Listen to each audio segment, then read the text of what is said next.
standing for the Pledge of Allegiance to be led by Senator John Cook. Thank you, Mr. President. Those in the chambers and in the gallery, please stand and join me to the Pledge of Allegiance to the greatest and most exceptional country on earth, the United States of America. I pledge allegiance to the flag of the United States of America, which stands one nation under God, indivisible, with liberty and justice for all. Members and guests, thank you for being with us this morning as we celebrate the opening of the 73rd Colorado General Assembly. You may be seated. Historically, the Senate has hosted musical guests from all over the great state of Colorado on its opening day. It's always been a pleasure for us to see the immense talent located in our state. But unfortunately, due to the continued COVID-19 pandemic, we had to place some constraints on our customs. This morning, Minority Leader Holbert and I are excited and honored to bring to you two musical presentations. We will be performing the Star-Spangled Banner, followed by America the Beautiful. If you would like to join us by singing, which we would encourage, please turn your pamphlets there to pages 9, 10, and 11 in your program.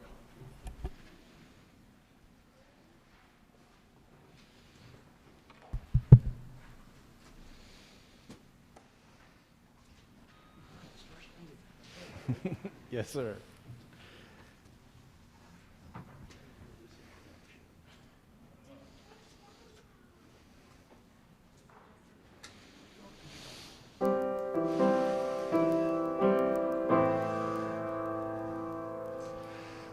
Oh, say, can you see by the dawn's early light what so proudly we hailed at the twilight's last gleaming, whose broad stripes and bright stars through the perilous fight o'er the ramparts we watched were so gallantly streaming, and the rocket's red glare, the bombs bursting in air, gave proof through the night that our flag was still there.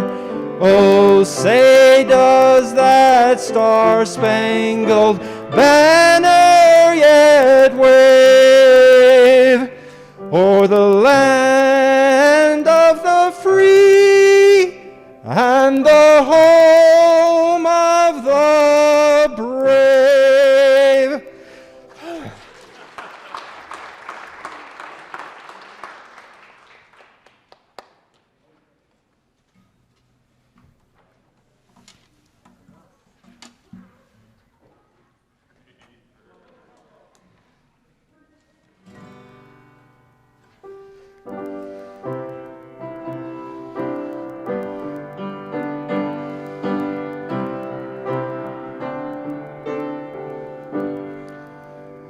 Oh, beautiful for spacious skies, for amber waves of grain, for purple mountain majesties above the fruited plain.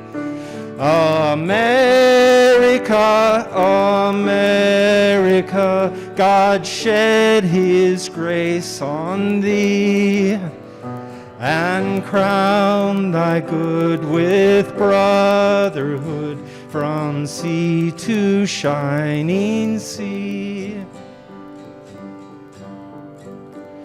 Oh, beautiful for pilgrim feet, whose stern impassioned stress a thoroughfare for freedom beat across the wilderness. America, America, God mend thine every flaw. confirm thy soul in self-control, thy liberty in law.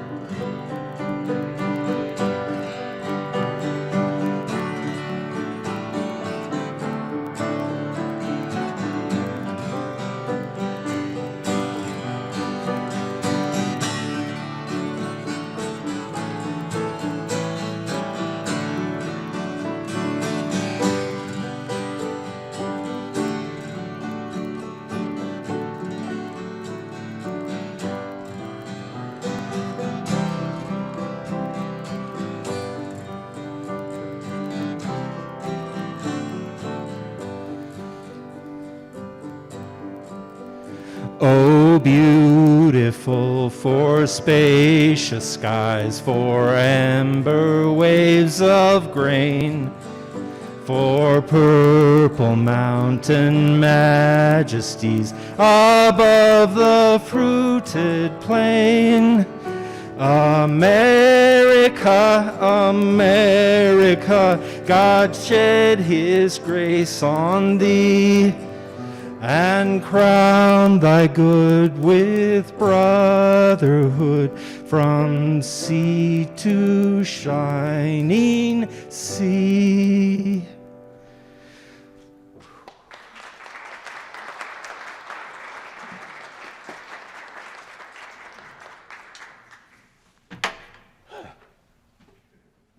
Hard to breathe with that mask on.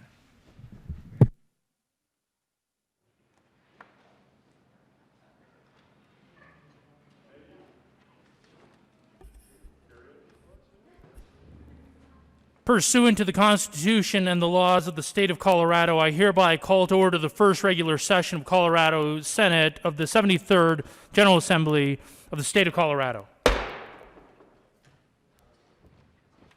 Mr. Carpenter, would you please call the roll? And the holdovers, senators, please. Holdover Senators Cook, Coram, Danielson, Here. Donovan, Gonzalez,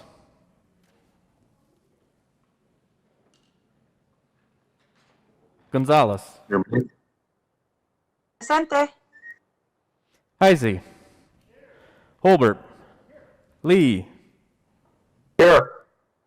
Lundeen, Pedersen, Rodriguez, Scott, Here. Sonnenberg, Story, Here. Winter, Woodward, President Garcia. Here.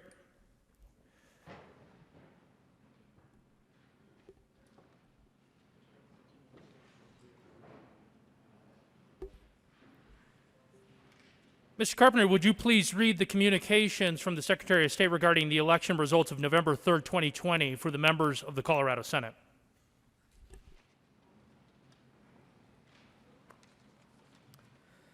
State of Colorado, Department of State.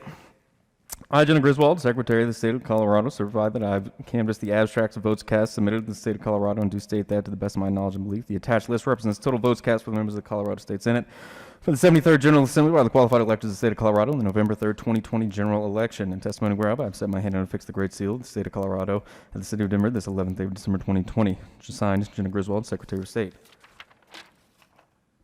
Colorado general election results, November 3rd, 2020. State Senator, District 4, Counties, Douglas. Jim Smallwood, Republican, votes total 73,832, percentage 62.27%. Alyssa Fluffenhuff, Democrat, 40 votes total 41,526, percentage 35.02%. Wayne Harrells, Libertarian, votes total 3,208, percentage 2.71%. State Senator, District 8, Counties, Garfield, Grand Jackson, Moffett, Rio Blanco, Route Summit. Carl Hanlon, vote totals 41,717, percentage 49.42%. Bob Rankin, 42,701, 50.58%. State Senator District 10, Counties El Paso, Larry G. Liston, 47,463, 56.37%. Randy McClellan, 32,114, 38.14%. Heather Johnson, 4,625.49%. State Senator, District 12, Counties El Paso, Bob Gardner, 45,808, 58.35%. Electra Johnson, 29,656, 37.77%. Zachariah L. Harris, 3,048, 3.88%. State Senator District 14, Counties Larimer, Hans D. Hockenheimer, 31,724, 33.35%. Joanne Janal, 63,409, 66.65%. State Senator District 17, Counties Boulder, Sonia Acaz Lewis, 65,226, 67.88%. Matthew D. Menza, 30,848, 32.10%. Andrew J. O'Connor, 19.02%. State Senator District 18, Counties Boulder, Steve Finberg, 75,261, 82.90%. Peg Cage, 15,524, 17.10%. State Senator, District 19, Counties Jefferson, Rachel Zinzinger, 54,694, 59.17%. Lynn Gerber, 37,740, 40.83%. State Senator, District 21, Counties Adams, Dominic Moreno, 41,438, 63.55%. Martin Mendez, 23,769, 36.45%. State Senator, District 23, Counties Broomfield, Larimer, Weld, Barbara Kirkmeyer, 71,570, 55.14%. Sally Bocella, 58,227, 44.86%. State Senator, District 25, Counties Adams, Kevin Priola, 37,195, 50.84%. Paula Dickerson, 35,968, 49.16%. State Senator, District 26, Counties Arapahoe, Jeff Bridges, 54,275, 60.56%. Bob Roth, 32,984, 36.80%. Mark Solomon, 2,366, 2.64%. State Senator, District 27, Counties Arapahoe, Chris Colker, 51,005, 55.30%. Susan Strait, 41,222, 44.70%. State Senator, District 28, Counties Arapahoe, Carl Stetcher, 31,387, 38.08%. Janet Buckner, 51,028, 61.92%. State Senator, District 29, Counties Arapahoe, Rhonda Fields, 45,828, 68.66%. Michelle Pogue, 20,914, 31.34%. State Senator, District 31, Counties Arapahoe, Denver, Chris Hansen, 74,288, 76.70%. Doug Townsend, 22,562, 23.30%.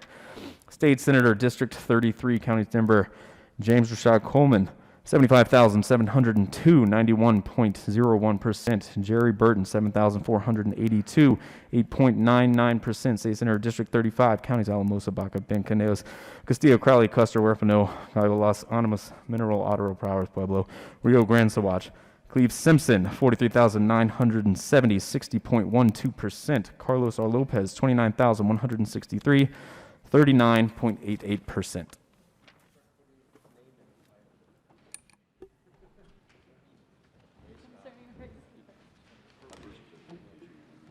Majority Leader Fenberg. Thank you, Mr. President. I move that a committee on credentials be appointed by the President. Is there any objection to appointment of the Committee on Credentials? Seeing none, the motion is adopted. Majority Leader Fenberg, Assistant Majority Leader Fields, and Minority Leader Holber are appointed on the Committee on Credentials, and Majority Leader Fenberg will chair. The Senate will stand in a recess so that the committee may meet and prepare its report.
The Senate will come back to order. Mr. Majority Leader. Thank you, Mr. President. The Committee on Credentials has met and has submitted its report. I request that the clerk please read that report. Mr. Carpenter, would you please read the report of the Committee on Credentials? January 13, 2021. Mr. President, your Committee on Credentials to which we refer the list of the members of the Senate for the 73rd General Assembly of the State of Colorado transmitted by the Secretary of State begs leave to report that the persons named therein constitute a true and correct list of the members as shown by the election certificate and records in the office of the Secretary of State. And your committee recommends that the list so furnished and read be adopted as the temporary roll call of the Senate of the 73rd General Assembly of the State of Colorado signed. Majority Leader Fenberg, Chair. Assistant Majority Leader Fields, Minority Leader Holbert. Mr. Majority Leader. Thank you, Mr. President. I move that the report of the Committee on Credentials be adopted. Is there any objection on the adoption of the report? Seeing none, the report of the Committee on Credentials is adopted. Mr. Majority Leader.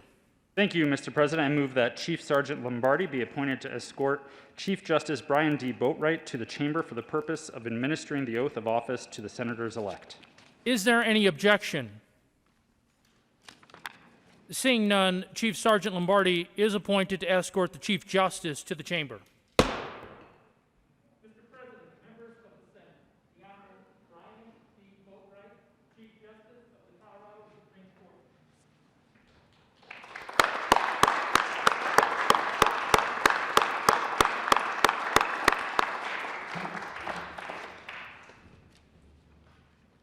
The oath of office is a very special moment that finalizes your path to the Senate and charges you with to begin your work as a state senator.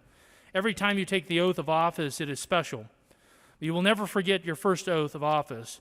With the continued impacts of COVID-19, placing limitations on special guests allowed to view the ceremony in person, I extend a hearty welcome to those friends and family who are here with us today, and also those who are joining us remotely. I also want to extend a sincere apologies to all those who were unable to be here with us today for this very, very special moment.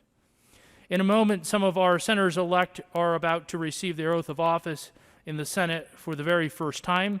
Senators-elect Barb Kirkmeyer, Chris Kolker, Cleve Simpson are all experiencing opening day at the General Assembly for the very first time. Welcome. Senators-elect Janet Buckner, James Coleman, Sonia Hawkes Lewis, and Larry Liston are bringing their experience from the House of Representatives to the Senate. We welcome you to the upper chamber. Senators Jeff Bridges and Chris Hansen are fresh off their success in a re-election campaign, as is Senator Zenzinger, as they continue to work hard from their districts, and we are so glad that you are joining us here today. Senator Steve Fenberg, Rhonda Fields, Bob Gardner, John Janol, Dominic Moreno, Kevin Priola, Bob Rankin, Jim Smallwood, and Rachel Zenzinger are also taking the oath of office here, returning back, and we welcome you back. With that, will the senators-elect please stand and remain at your desk to receive the oath of office from the Chief Justice.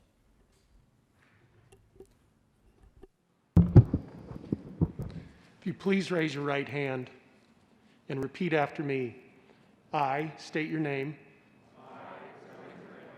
Do solemnly swear that I will support the Constitution of the United States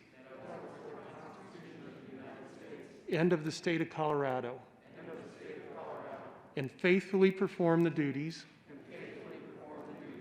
of the office of State Senator to which I was elected, to the best of my ability, so help me God. Congratulations.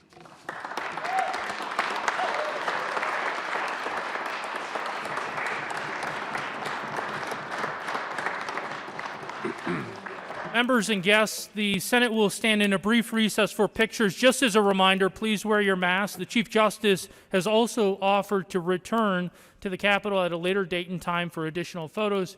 So the Senate will stand in a recess.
The Senate will come back to order. Mr. Carpenter, would you please call the roll of the senators?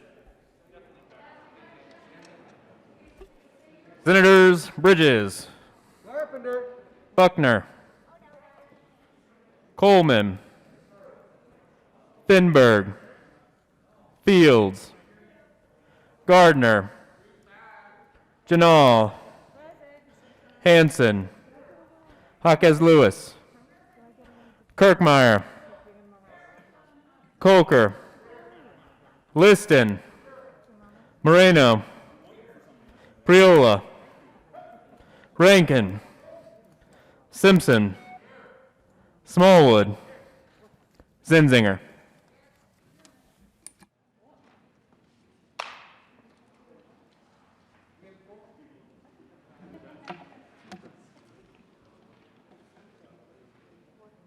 The roll call is 18 senators. The temporary roll call of the Senate is 35, present, 0 absent, and 0 excused. We have a quorum. Mr. Majority Leader. Thank you, Mr. President. I move that the temporary roll call of the Senate be made the permanent roll call of the Senate. Is there any objection? Seeing none, the motion is adopted and the temporary roll call of the Senate is now the permanent roll call of the Senate.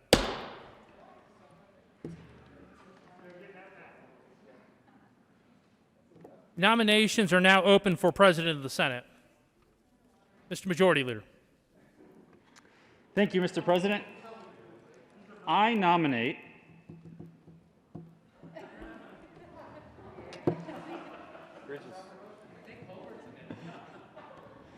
Leroy Garcia, my friend and our President of the Senate, for the 73rd General Assembly.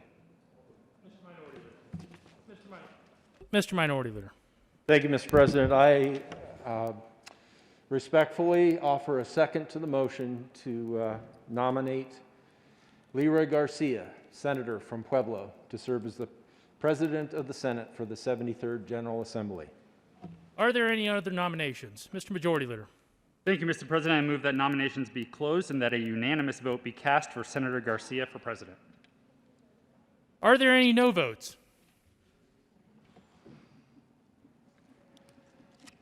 Seeing none, a unanimous vote is cast, and Senator Garcia is elected as the President of the Colorado Senate for the 73rd General Assembly.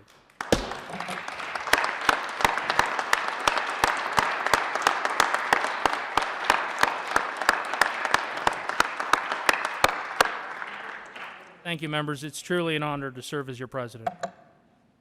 Next order of business is the election of the President Pro Tem. Mr. Majority Leader.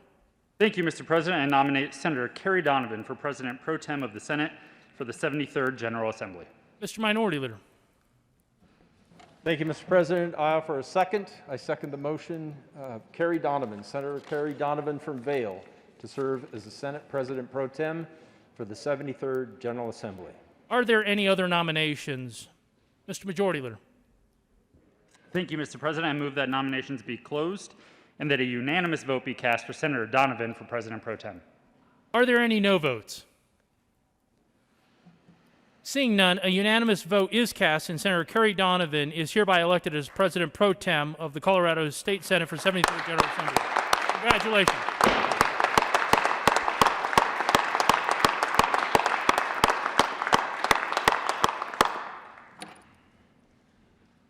Introduction and considerations of resolutions. Mr. Carpenter, would you please read the title to Senate Joint Resolution 001? Senate Joint Resolution 1 by Senator Finberg and Representative Vice Clark concerning the adoption of the joint rules as the temporary joint rules of the 73rd General Assembly, modifying Joint Rule 44 of the Senate and House of Representatives related to legislative procedures during a declared disaster emergency. Mr. Majority Leader. Thank you, Mr. President. I move for the adoption of Senate Joint Resolution 001, making the joint rules of the 72nd General Assembly the temporary joint rules of the first regular session of the 73rd General Assembly. The motion is for the adoption of the Senate Joint Resolution 001. Is there any discussion? Senator Cook.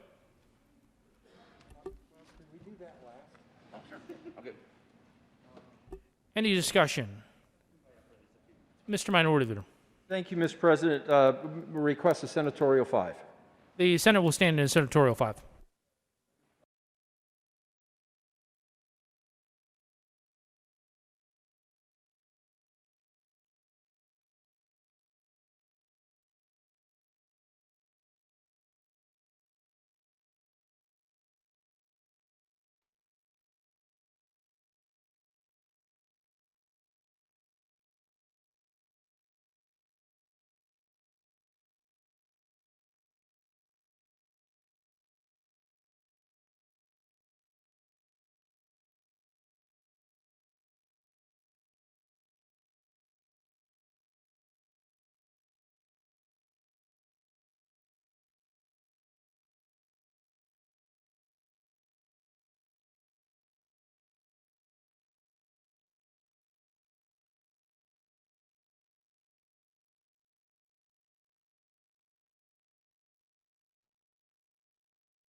Okay.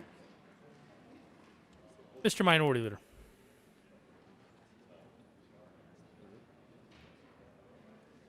Three first?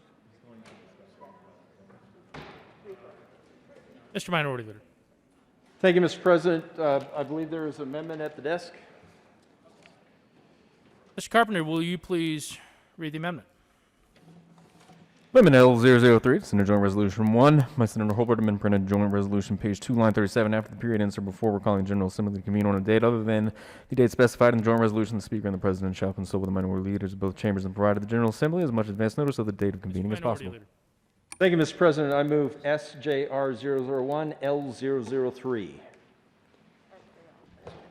L003 has been moved to the amendment.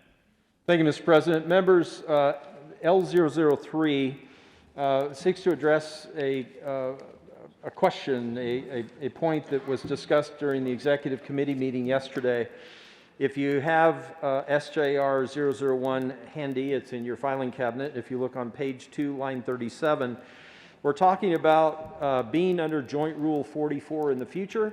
And as written, it allows the President of the Senate and the Speaker of the House to call members back if there's an emergency and we need to come back during a prolonged adjournment. I suggested with L003 that we give some consideration to those of you who live further from the Capitol.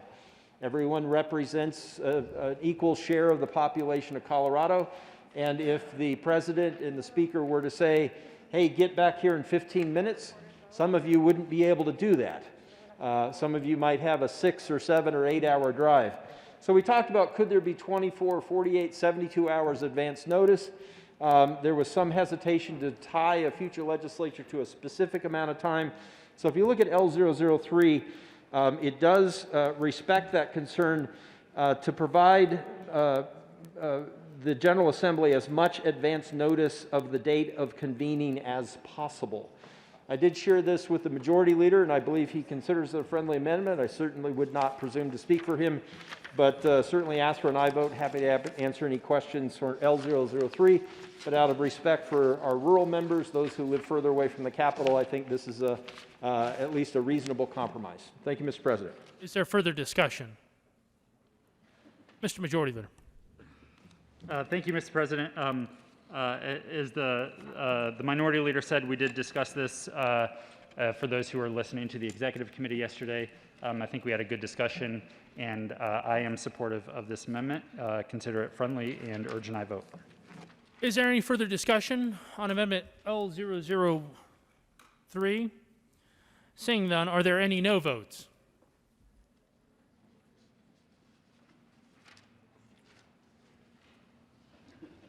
With a vote of 35 ayes, 0 no, 0 absent, 0 excused, Amendment L003 is adopted. There is an amendment at the desk. Mr. Carpenter, please read Amendment L004. Amendment L004, Senate Joint Resolution 1 by Mr. Minority Leader. Thank you, Mr. President. I move L004 to send Senate Joint Resolution 1. To the amendment, Senator. Thank you, Mr. President. Members, there's another place in the existing rule that probably was written years ago with all the right intentions. But if you look at our current rule, it provides authority to the Secretary of the Senate and the Chief Clerk of the House to really do, if you could read it in one way, really do whatever they want to, possibly even without the approval or the disagreement of the presiding officer of the chamber.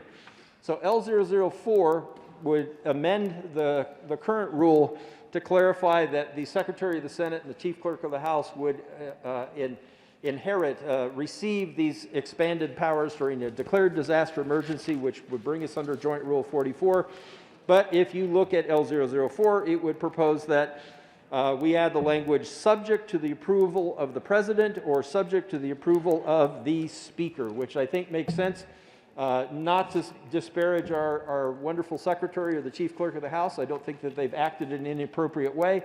But again, maybe given the institutional memory and the experience of the past 10 months during the pandemic, it occurred to me and maybe the rest of the members of the Executive Committee, wait a minute, maybe we should leave the final decisions in each chamber to the elected presiding officer rather than the Secretary and the Chief Clerk. Ask for an aye vote, and again, I believe that this is considered a friendly amendment. Mr. Majority Leader. Thank you, Mr. President. It is about time that we have some checks and balances in this institution. The reign of terror of Cindy L. Markwell will come to an end today.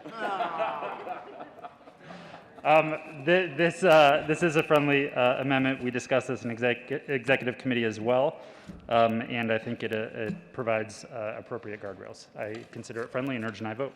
Is there further discussion on Amendment 004? Seeing none, the motion before the body is the adoption of Amendment L004. Are there any no votes? With 35 aye votes, 0 no, 0 absent, 0 excused, Amendment L004 is adopted.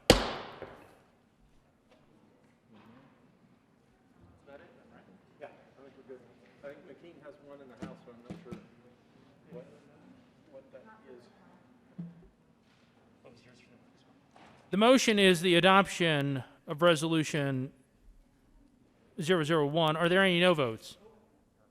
Senator Sonnenberg. Thank you, Mr. President. Could I have a senatorial flag, please? The Senate will stand in a brief recess.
The Senate will come back to order.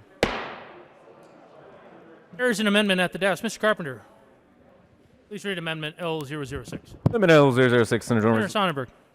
Thank you, Mr. President. I move Senate Joint Resolution 1, Amendment L006. To the amendment.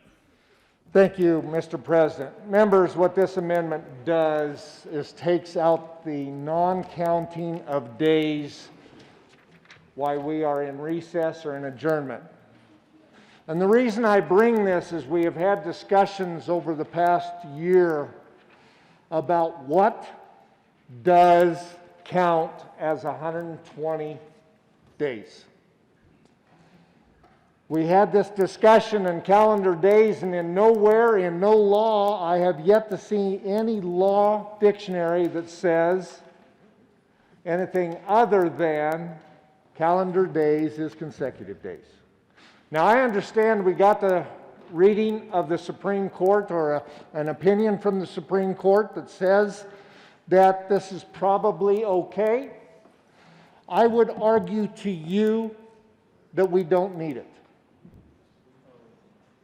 We have the ability to have a special session if we need it. Quite honestly, we have the ability to do our work in 60 days if we need to, as we did last year. So I would ask you to not take the chance of violating our Constitution. You all took an oath this morning. The new members took an oath. Those that were elected took an oath to defend our Constitution, both Colorado and U.S. Constitution. This is one of those opportunities that the first thing we are going to do is cast a vote that may be in violation of that Constitution. Now, even though the Supreme Court has made an opinion, it has yet to be challenged, so we actually know what the ruling would be. We don't actually know what the ruling would be. What I am asking you today to do is to adhere to our Constitution the intention of the people of Colorado when they passed a legislative restriction on 120 days for a citizen legislature.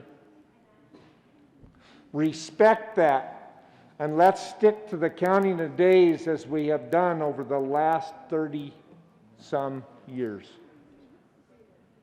Members, we don't need to recess. We don't need to not count days when we're not here. We can do our work. We can continue to do our work as we need to without violating the Constitution or without even the appearance of possibly violating our Constitution. I would ask you to support this amendment to the rules.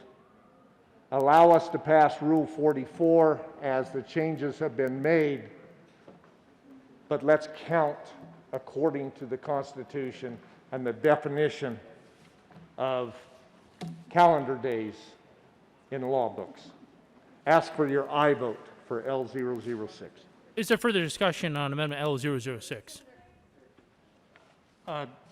Thank you, Mr. President. I request a brief senatorial 5. The Senate will stand in a brief recess.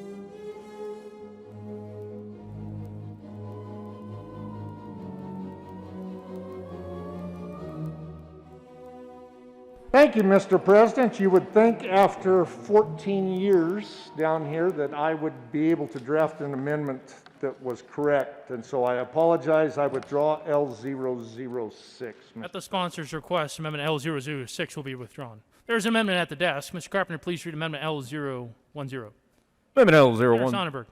Thank you, Mr. President. I move L010, and members, this does the exact same thing. That includes the correct amendment to make sure that we follow our Constitution. I would ask for an aye vote. Is there further discussion on Amendment L010? Mr. Majority Leader. Thank you, Mr. President. We had a lot of discussion on this topic last session. I think we took the appropriate action by requesting the Supreme Court to give us some direction. They did, and they gave us the direction that it was their opinion that this would be constitutional to do it this way. It has not technically been challenged, but I think we did everything that we could do to get the assurances, and this is meant to clarify the process based on the interrogatory opinion of that time last year. So I have full confidence that this is constitutional. Obviously, I am not the decider of that. The Supreme Court would be, and I think they have given us plenty of direction that it would be. And I think this is an appropriate course of action to provide clarity so everybody understands the rules that we are operating under. I respectfully ask for a no vote on L010. Is there further discussion? Seeing none, the motion before the body is the adoption of Amendment L010. Are there any no votes? Senators Gonzalez, Danielson, Story, Lee, Hawkes Lewis, Zenzinger, Winter, Janal, Bridges, Coleman, Buckner, Hanson, Pedersen, Kolker, Rodriguez, Moreno, Hanson, Fields, Donovan. Please add the president.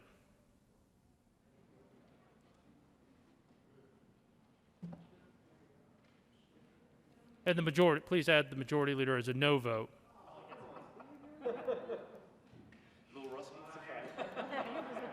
With 15 aye votes, 20 no votes, 0 absent, and 0 excused, Amendment L010 is lost.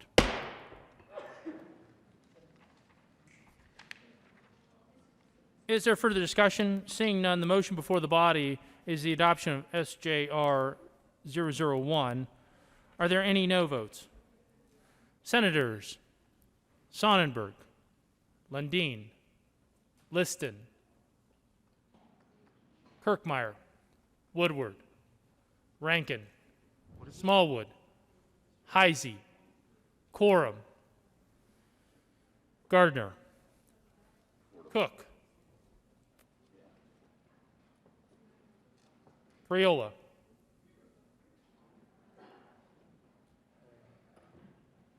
please add the minority leader. Senator Scott will be recorded as no vote.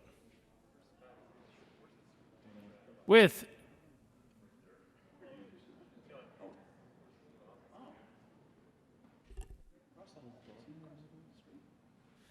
Senator Gardner, you wish to be recorded as a no vote, correct?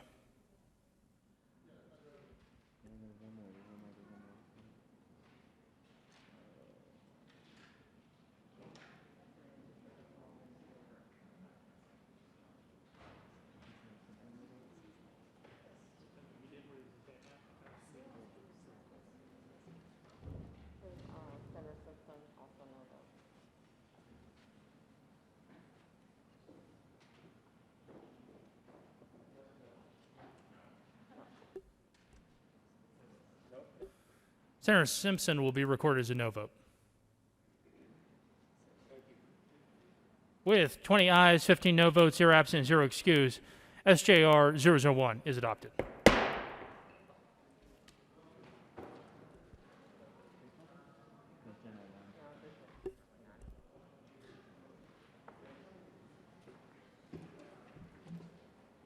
Mr. Majority Leader.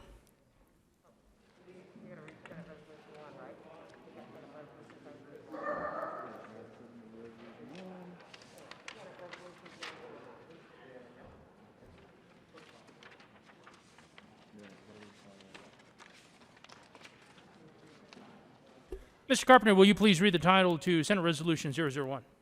Senate Resolution 1 by Senator Finberg concerning the temporary rules of the Senate. Mr. Majority Leader. Thank you, Mr. President. I move for the adoption of Senate Resolution 1, making the rules of the Senate of the 72nd General Assembly the temporary rules of the Senate of the first regular session of the 73rd General Assembly. The motion is for the adoption of Senate Resolution 001. Is there any discussion? Senator Cook. Thank you, Mr. President. I move L001. There is an amendment at the desk. Will the clerk please read the amendment L001? Amendment L001, Senate Resolution. Senator Cook. Thank you, Mr. President. Again, move L001. Read the amendment. Thank you, Mr. President. When I first got elected here in 15, President Cadman told all of the caucus, all 18 of us, he said, there's 3 things you have to do. Read the rules, read the rules, read the rules. And when you're done doing that, read the rules again. That's how important these rules are for this chamber. Rules have to mean something. They guide us in everything we do down here. My amendment will protect those rules. These rules are meant to not to just protect the minority, but also for the majority, regardless of who's in power. The rules, again, protect us, but they also protect the general public. Protects the lobbyists who work here. So that way, the majority, whoever that might be at the time, can't just willy-nilly decide, hey, we're going to change the rules because we don't like them. And we're going to change them without notifying anybody. We're not going to notify the minority party, or we're not going to notify the public. We're just going to change them at the drop of a hat. So what my amendment does, it takes out lines 6 through 9 of SR 21001. We're still adopting the temporary rules because during the summer I've been talking with legal staff, and We haven't had permanent rules since 1960. We always adopt temporary rules. And so we're still adopting them. But what my amendment does makes all rules relevant. Every single one in there. And in most particular, rule number 34. As a matter of fact, that's the only rule it really affects. It makes it relevant in that we keep it in the rules. And it just says, if you want to change the rules, you have to have 2/3 vote or give a 3-day notice. It's as simple as that. So that way the public, it's transparent to the public if we're changing the rules. They have an idea what's coming down the road. The lobbyists have an idea what's coming down the road. We know what's coming down the road. On the 3rd day, the rules can be adopted and changed. It's only fair, it's only right. And again, it protects not just the minority, the majority, but also the general public. That's how important this amendment is, and I would ask for an aye vote. Is there further discussion? Mr. Minority Leader. Thank you, Mr. President, and I'm grateful to you, Mr. President, and Mr. Majority Leader, the conversations that we've had over the interim about this issue. I ask your support. What we are asking, what the good senator from Weld County, his amendment would do, is make these temporary rules the permanent rules of the 73rd General Assembly. And specifically to the Senate rules, that would be for us. Some people have asked, well, would that prevent the majority from changing the rules again during this 2-year assembly? No, it wouldn't. It would just make joint rule, or Rule 34, Senate Rule 34, apply. This is where it gets confusing. And if anyone has suggested to you that if the amendment is adopted and we adopt permanent rules, that somehow the majority would be prevented from changing the rules again during, or multiple times over the next 2 years, that's not true. What it would do is make Rule 34 apply. So what does that mean? Well, having served as majority leader before, I remember once that I brought a proposed rule change, and I wasn't going to get all the votes from the majority caucus.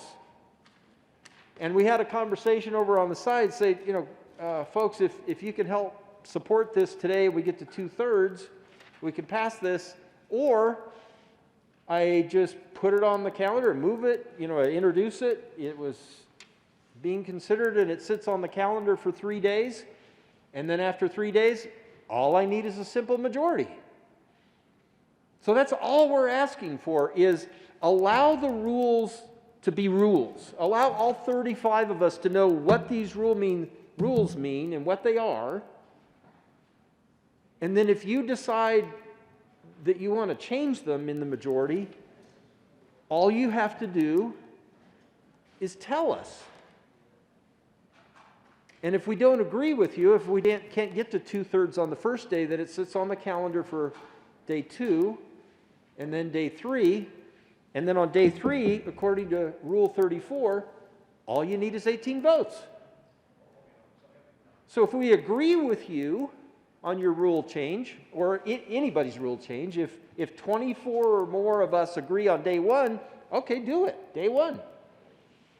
But if we don't have 24 members in agreement on day 1, all the majority leader would need to do, or I suppose anyone who wants to offer a resolution to change the rules, all you would need to do is wait to the 3rd day. You don't have to wait 3 whole days, you just have to wait to the 3rd day. So today you introduce it, I believe it would be Friday, you would only need a simple majority. And it's just so simple. And if we don't do that, it was very frustrating last session to be told by representatives of the Office of Legislative Legal Services, well, Senator, well, Minority Leader, you were the Majority Leader for 2 years. You've been here I've been here now 10 years, starting my 11th session. You've been told that this is the rule book. And as the amendment sponsor indicated, prior leadership has ground it into my head.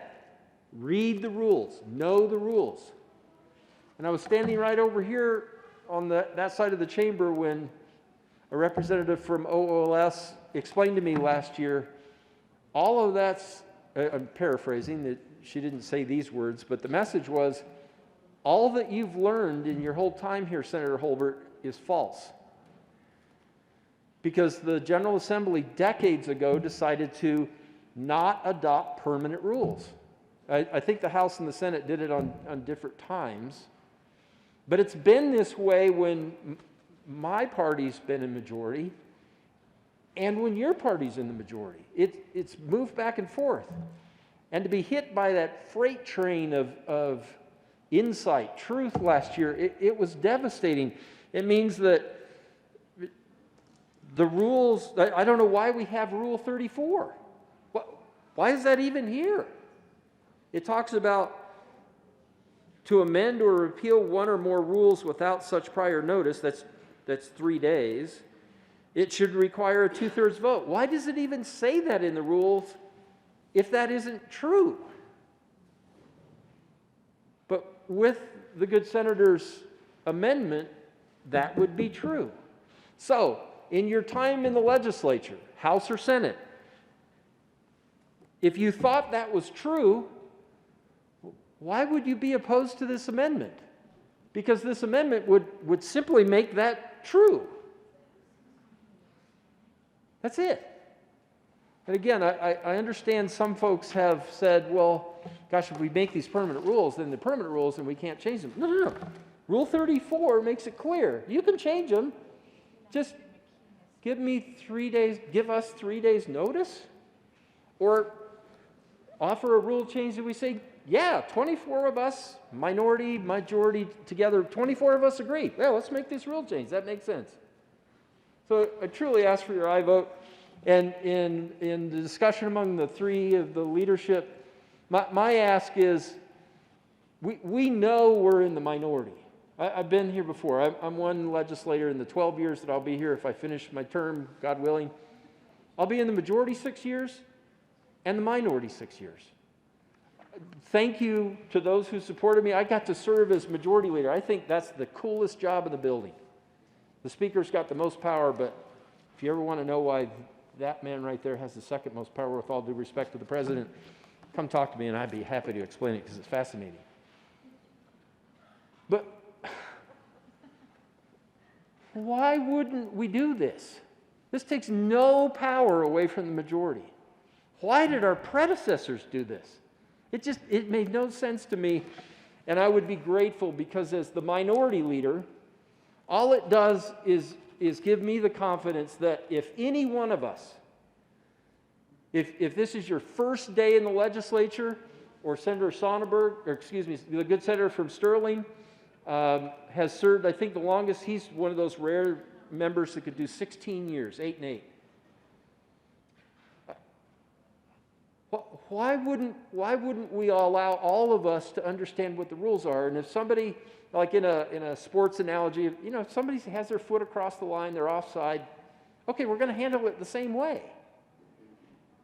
But if we don't do this, what you're telling us is our constituents don't matter as much as your constituents, that we aren't equal members of this chamber, that if we step across the line and do something that's against the rules, then the rules are the rules.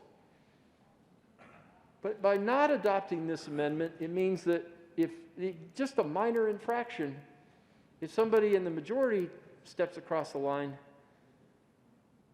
you can just change the rules. No advance notice. You can just do it right now.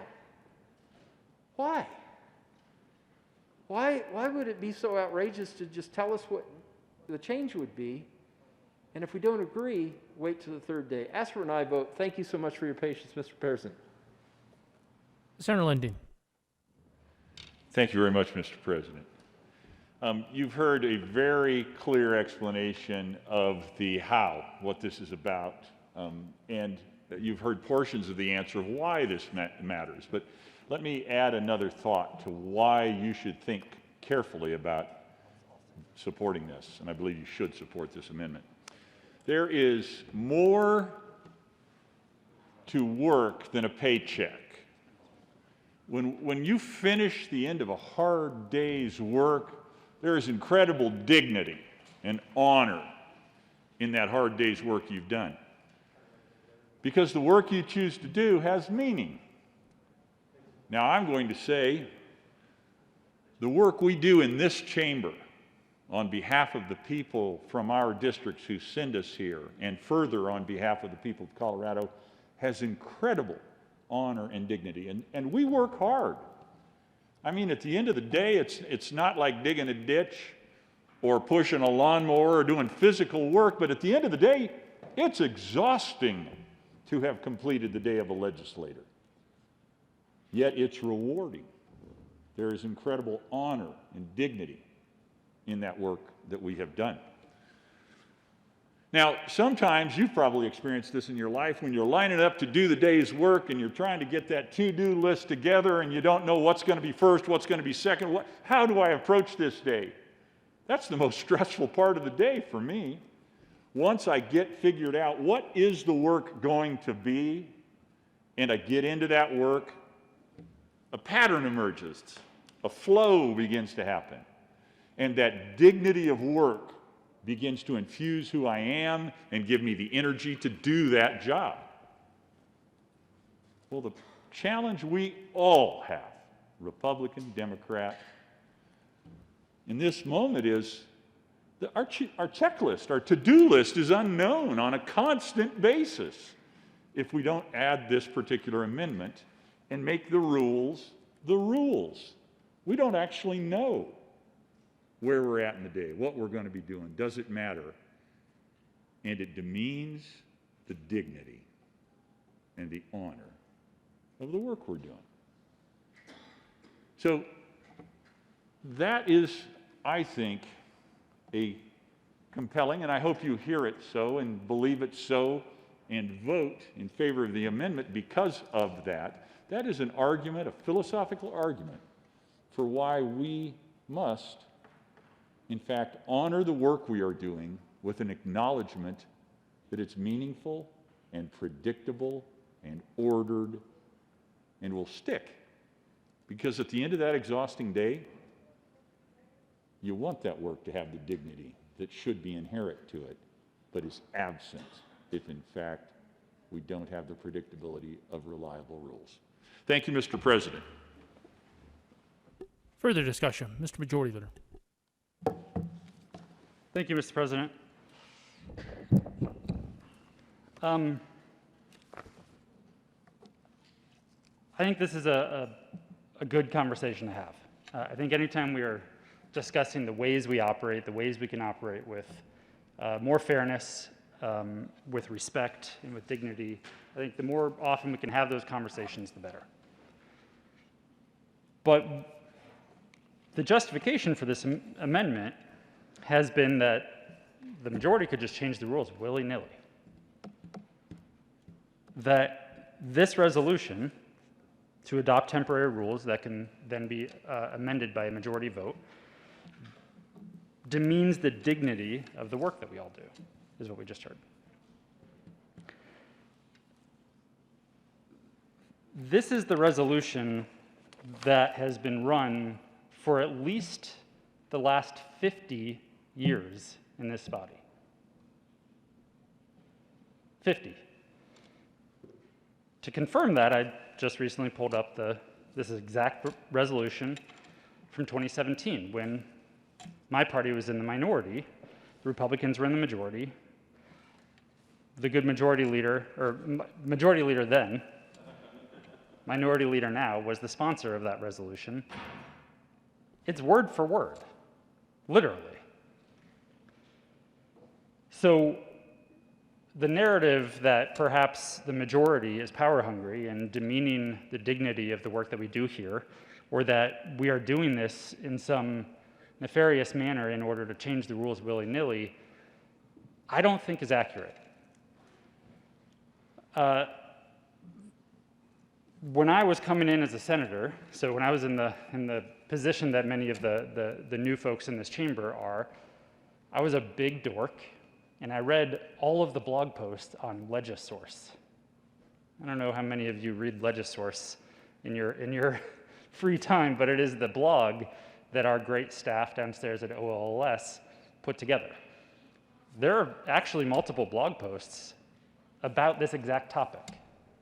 It's been a long-standing tradition and custom that has happened as the minority leader, previously known as the majority leader, said has been done by both parties. And I think that's important. The other thing is this has never been used to willy-nilly change the rules or to do something as a power grab.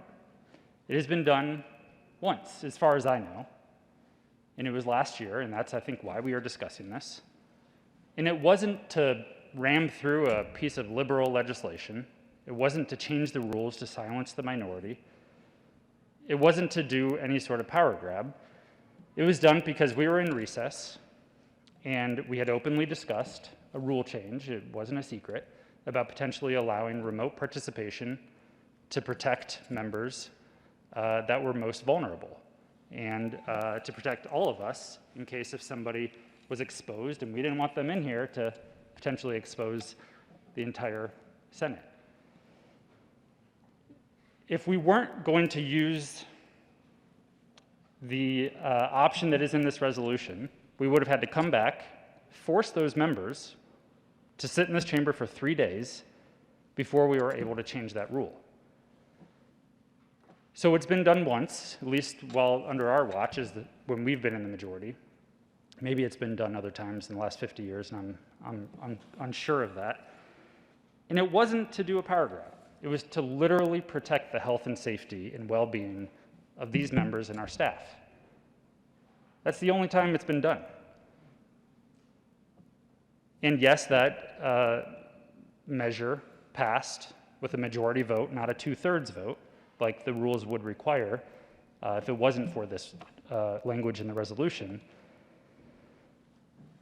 And that was frustrating because it wasn't about politics in my mind. It was about procedure and protecting people's health and safety. And then a number of days later, members of the minority party used that rule to participate remotely.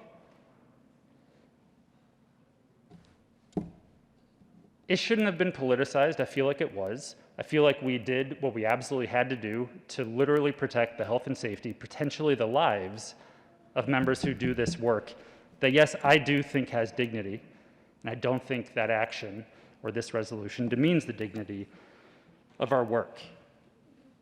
With that said,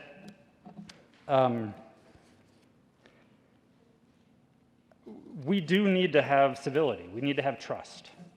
And what I would say is, keep in mind, I believe this resolution only needs a majority vote today.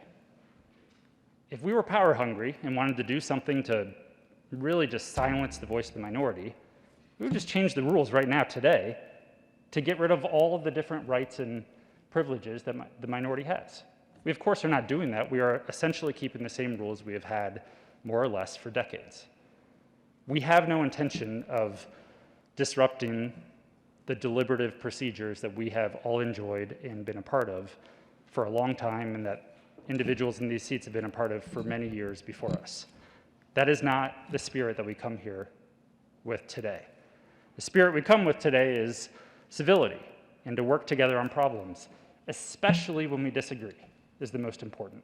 You have my word that there is no willy-nilly changing of the rules that will be happening. We will not be doing anything as a power grab or to ram through legislation. And of course, my word is my word. It is not technically a rule or enforceable. But I will urge a no vote on this amendment and say that I am more than happy and frankly excited to sit down and talk about changes to these rules, this being one of them. I think we have the time for that because we are only here for 3 days. I think in many ways, February 16th will truly be our grand opening. We will do some of the pomp and circumstance. We will hear from the governor.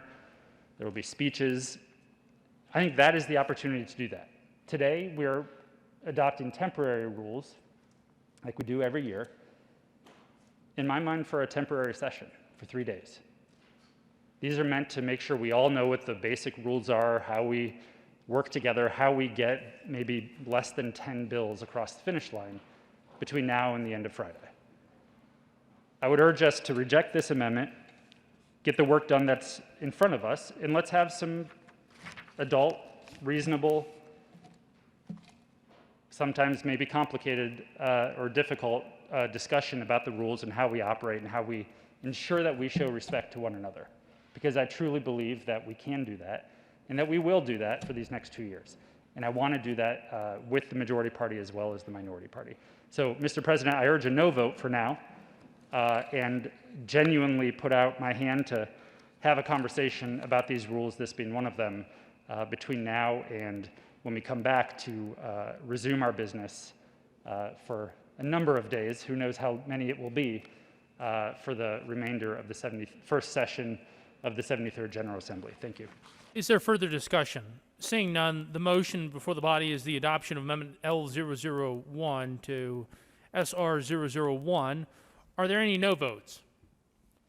Senators Hawkes Lewis, Coleman, Winter, Lee, Danielson, Gonzalez, Story, Zenzinger, Kolker, Janal, Hanson, Bridges, Donovan, Fields, Pedersen, Moreno, Rodriguez. Majority Leader. Please add the President. Buckner. With 15 aye votes, 20 no votes, 0 absent, and 0 excused, Amendment L001 is lost. The motion before the body is the adoption of SR001. Are there any no votes? Senators Gardner, Lundin, Cook, Scott, Sonnenberg, Coram, Kirkmeyer, Simpson, Priola, Rankin, Woodward. Senator Gardner, I have you recorded as a no vote. Liston, Minority Leader, Smallwood, Heisey,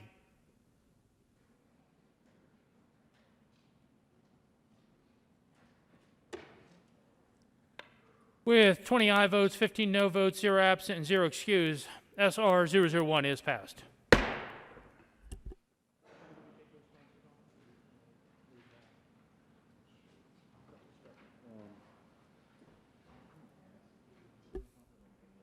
Co-sponsors. Senators Moreno, Hanson, Winter, Janal, Gonzalez, Story,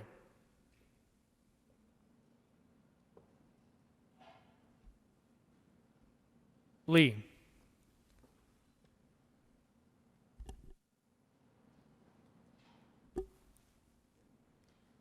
Mr. Carpenter, please read the title to SR002. Senate Resolution 2 by Senator Fimmer concerning changes to the rules of the Senate regarding categorization and committees of reference. Mr. Majority Leader. Thank you, Mr. President. I move for the adoption of Senate Resolution 002 concerning changes to Senate committees of reference. The motion is for the adoption of Senate Resolution 002. Is there any discussion? Mr. Majority Leader. Thank you, Mr. President. Members, you can probably see it pretty easily, but this resolution simply changes the tracks of some of the committees so that they meet on different days. And that's in the rules, so we have to technically make that change via resolution. Is there further discussion? Seeing none, the motion before the body is the adoption of Senate Resolution 002. Are there any no votes?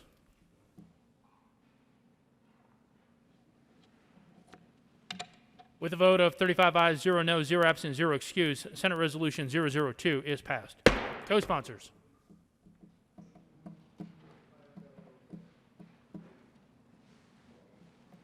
The next order of business is the election of the Secretary of the Senate. Mr. Majority Leader. Thank you, Mr. President. I move that Cindy Markwell be elected as Secretary of the Senate during the first regular session of the 73rd General Assembly. You have heard the motion. All those in favor say aye. All those opposed, no. The ayes have it, and the motion is adopted. Ms. Markwell, will you please come forward so that I may administer the oath of office? We could have tried to do what they did in the House and nominate Andrew.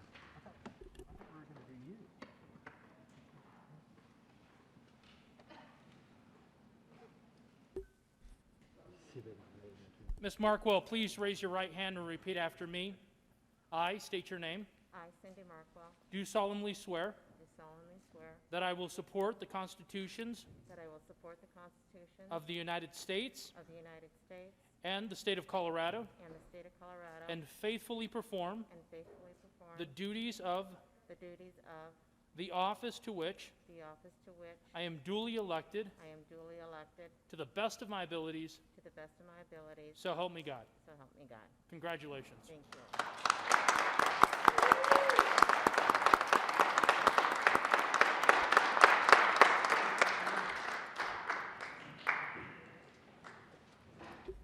Mr. Majority Leader.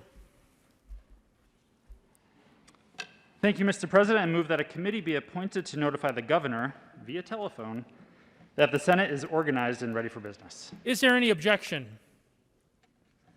Seeing none, Senators Colker, Woodward, Senators Colker and Senators Woodward are appointed on the committee to notify the governor that the Senate is organized and ready for business. You are excused. The Senate will stand in recess until the committee returns.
The Senate will come back to order. Will the committee please report? Senator Colker. Thank you, Mr. President.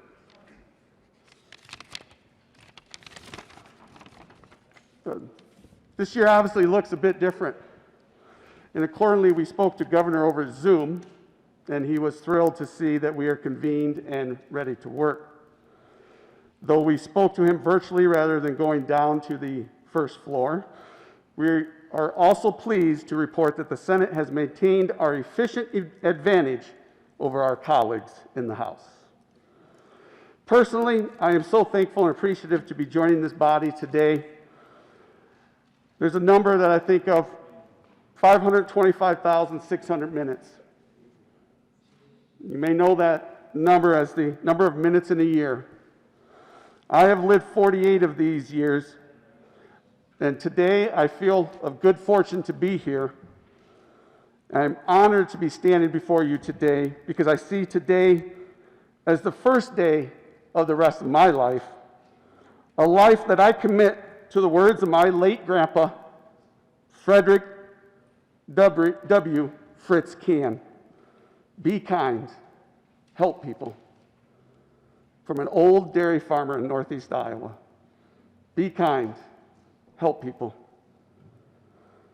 I commit myself today to do so in my position as a state senator of Colorado and for the rest of my life.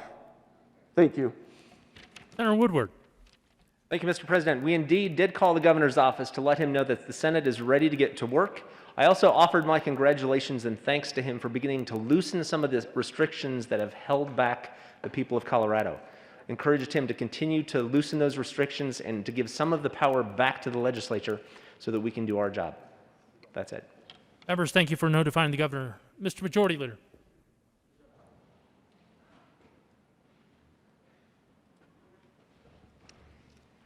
Thank you, Mr. President. At this time, I would request that Mr. Carpenter read the committee appointment letters to the Senate committees of reference and standing committees.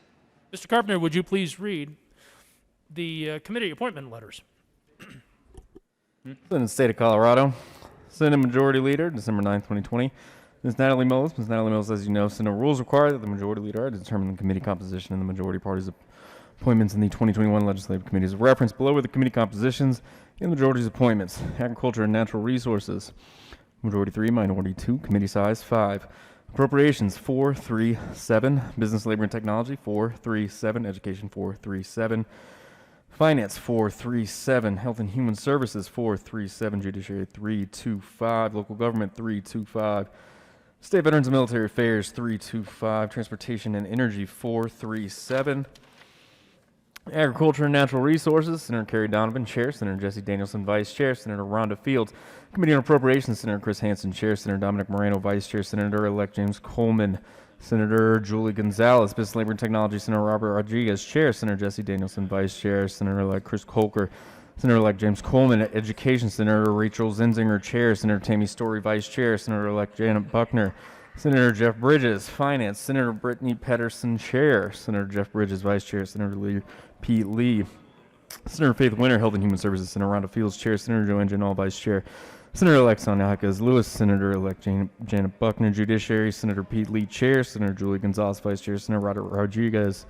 Local Government, Senator Joanne Janal, Chair, Senator Tammy Story, Vice Chair, Senator-elect Chris Colker, State Veterans and Military Affairs, Senator Julie Gonzalez, Chair, Senator-elect James Coleman, Vice Chair, Senator-elect Sonia Hawkes Lewis, Transportation and Energy, Senator Faith Winter, Chair, Senator Brittany Pedersen, Vice Chair, Senator Kerry Donovan, Senator Rachel Zinzinger. I'm happy to answer any questions you may have. Sincerely, Steve Finberg, Senate Majority Leader. Colorado State Senate, December 11, 2020, Ms. Natalie Mullis, Dear Director Mullis, pursuant to the Senate rules, the Minority Leader is responsible for assigning members of the Senate Minority Caucus to Senate Committees of Reference.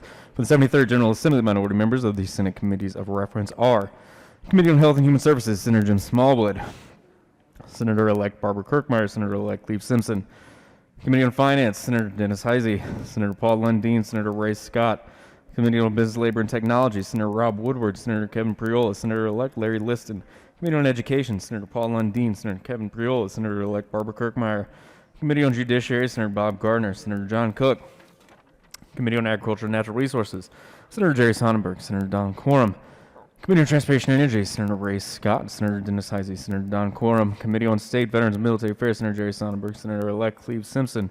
Committee on Local Government, Senator-elect Larry Liston, Senator-elect Barbara Kirkmeyer. Committee on Appropriations, Senator Bob Rankin, Senator Bob Gardner. Senator Jerry Sonnenberg. Respectfully yours, Chris Holbert, Senate Minority Leader. Senate State of Colorado, President of the Senate, December 18, 2020, Ms. Natalie Mullis. Ms. Natalie Mullis, please be advised that pursuant to CRS Section 23301, I am reappointing Senator Leroy Garcia, Steve Finberg, Kerry Donovan, Don McRae to serve in the Legislative Council effective 1/13/21 upon approval of the Senate. Sincerely, Leroy M. Garcia, Jr., Senate President. Senate State of Colorado, President of the Senate, December 18, 2020, Ms. Natalie Mullis. Ms. Natalie Mullis, please be advised that pursuant to CRS Section 23301, I am appointing Senator-elect James Coleman, replacing Senator Angela Williams, to serve in the Legislative Council effective 1/13/21 upon approval of the Senate. Sincerely, Leroy M. Garcia, Jr., Senate President.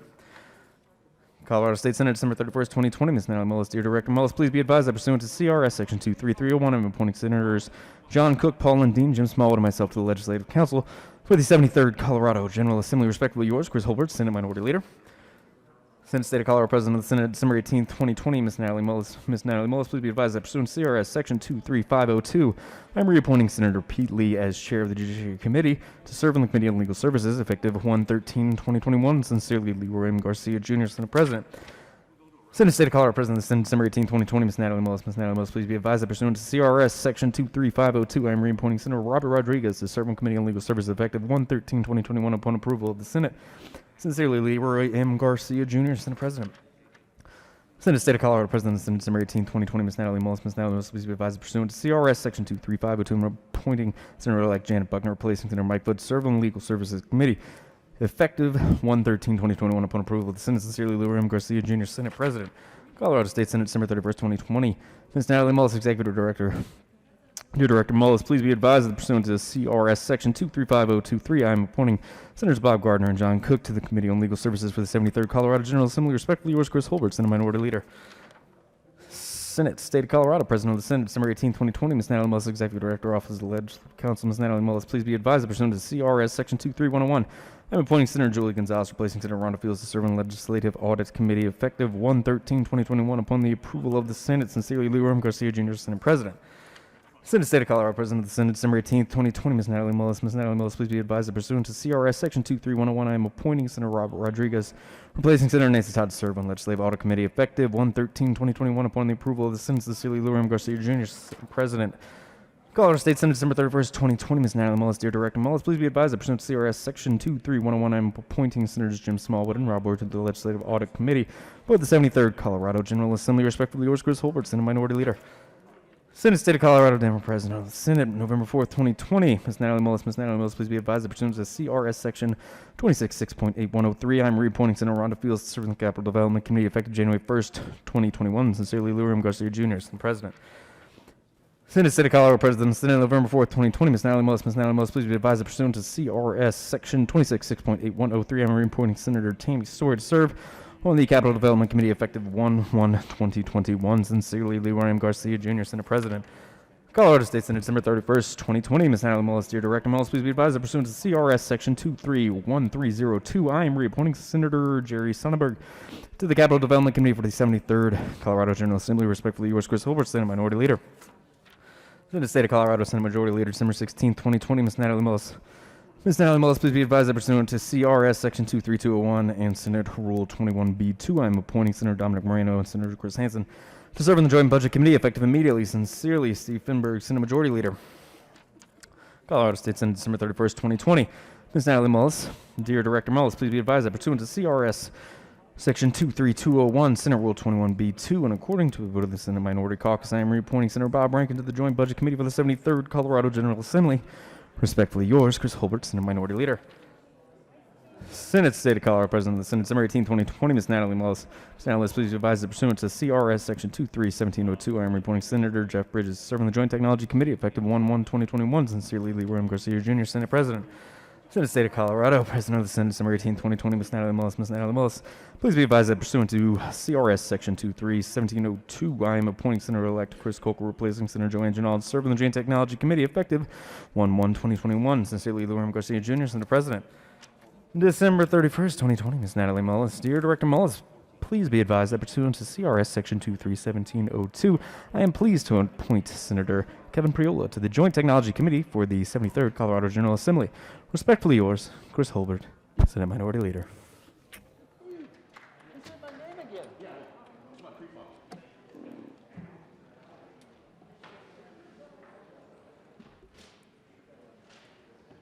Mr. Majority Leader. Thank you, Mr. President. I move for the approval of the following appointees to the Legislative Council Committee: President Garcia, Majority Leader Fenberg, Minority Leader Holbert, and Senators Donovan, Moreno, Coleman, Cook, Lundin, and Smallwood. You have heard the motion. Are there any no votes? With a vote of 35 ayes, 0 noes, 0 absent, and 0 excused, that motion is adopted, and those members are appointed to the Legislative Council Committee. Mr. Majority Leader. Thank you, Mr. President. I move for the approval of the following appointees to the Committee on Legal Services: Senators Lee, Rodriguez, Buckner, Cook, and Gardner. You have heard the motion. Are there any no votes? Seeing none, with a vote of 35 ayes, 0 noes, 0 absent, and 0 excused, the motion is adopted, and those members are appointed to the Committee on Legal Services. Mr. Majority Leader. Thank you, Mr. President. I move for the approval of the following appointees to the Legislative Audit Committee: Senators Rodriguez, Gonzalez, Smallwood, and Woodward. You have heard the motion. Are there any no votes? Seeing none, with a vote of 35 ayes, 0 noes, 0 absent, and 0 excused, that motion is adopted, and those members are appointed to the Legislative Audit Committee. Mr. Majority Leader. Thank you, Mr. President. I move that Senators Field, Story, and Sonnenberg be appointed to the Capital Development Committee. You have heard the motion. Are there any no votes? Seeing none, with a vote of 35 ayes, 0 noes, 0 absent, and 0 excused, that motion is adopted, and those members are appointed to the Capital Development Committee. Mr. Majority Leader. Thank you, Mr. President. I move the Senate stand in recess to hear the remarks of Senator Garcia, the President of the Senate, and Senator Holbert, Senate Minority Leader.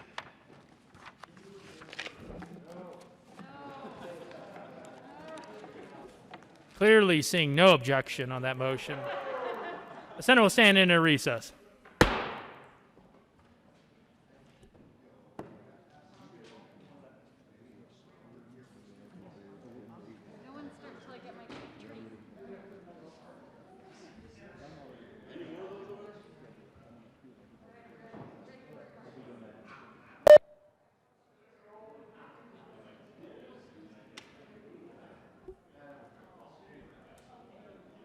Madam President Pro Tem, Mr. Majority Leader, and Mr. Minority Leader,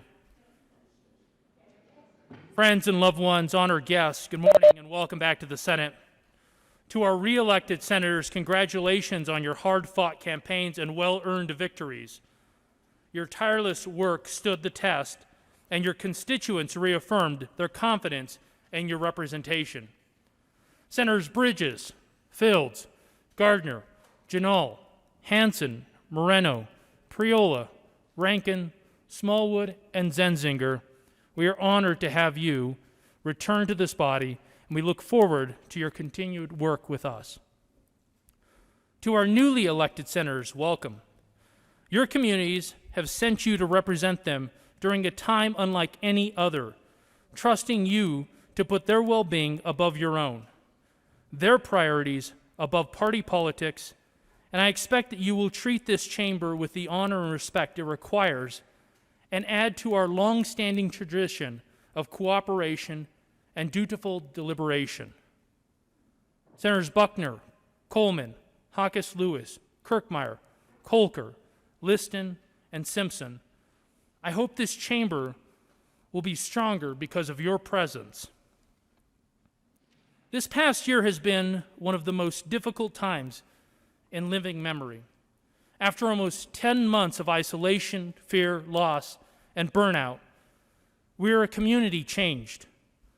People's jobs have disappeared, their life savings bled dry, and their lives thrust into seemingly endless barrage of tragedy and unrest. We have seen small businesses suffer devastating, often unrecoverable damage, and our kids turned victim to an ever-changing learning schedule and environment, as well as the storm of mental health issues, resulting in increased suicide and overdose deaths. And in the midst of all of this heartbreak, we have watched a president and his enablers cause unimaginable destruction to our democracy, sowing lies and distrust in the minds of vulnerable people and ultimately radicalizing them to engage in violent and seditious behavior. We are at a critical crossroads with certain challenges no one has ever faced in human history. And how we respond to these challenges will define our world irrevocably. I know today is not the opening day any of us imagined or hoped for when we adjourned last summer. But even as this crushing pandemic continues to wreak havoc on our state, its grip is lessening. With tens of thousands of Coloradans already vaccinated and millions of dollars in direct aid to our state already allocated, we are well on our way to defeating this pandemic once and for all. Yet the aftershocks of this disease will ripple through our communities long after our immunity. That's why we are at a precipice, one of the most important legislative periods in Colorado history. It is our collective responsibility to shepherd this state, not only through an economic recovery, but a social transformation.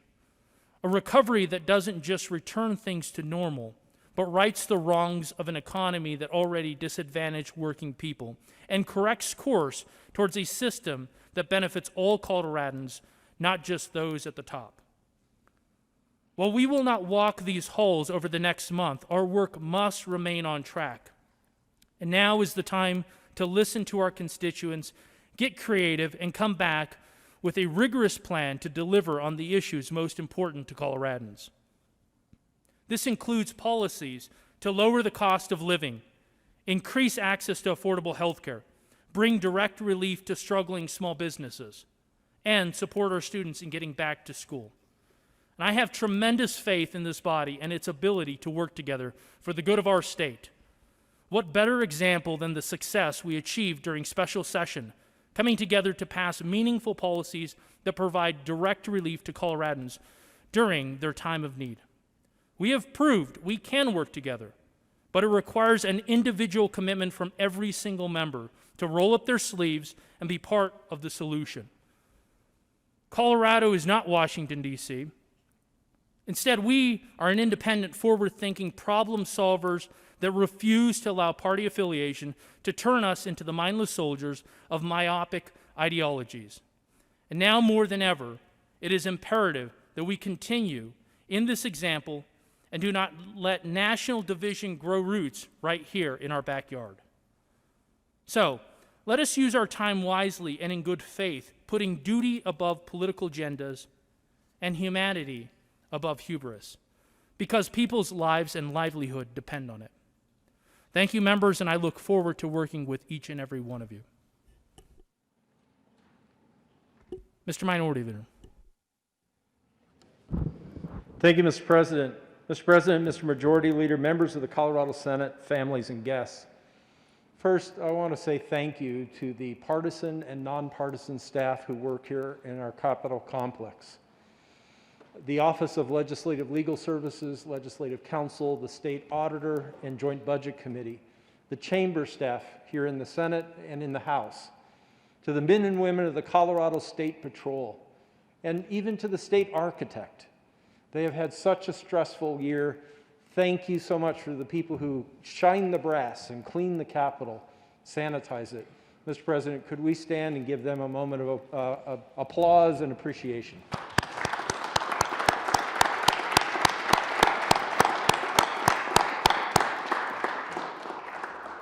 With the start of the first regular session of the 73rd General Assembly, our part-time citizen legislature returns to help steer our state through the most challenging times in the history of our state. And with that, the health, economic, and budgetary consequences that have come with it. If the COVID-19 pandemic has taught us anything, it is how abundance in the best of times must be appreciated. For nearly a decade, a robust and growing Colorado economy provided state coffers with record-setting revenue, making a glutton of our legislature. Then, with the sudden collapse of that economy due to COVID-19 and government restrictions on businesses, and personal activity, we saw the greatest single-year revenue decline in state history. Senate Republicans offer our thanks to the prior members of the Joint Budget Committee, Senators Rankin, Moreno, and Zenziger. Not just for their ability to navigate those troubled waters, but their willingness and cooperation to do so.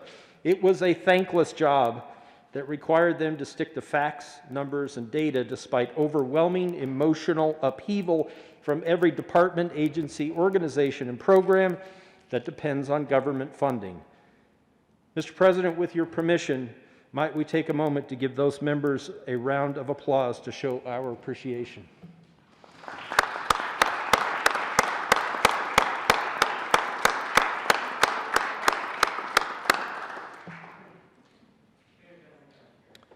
But the work of the Joint Budget Committee isn't over. Our work as the Senate isn't over.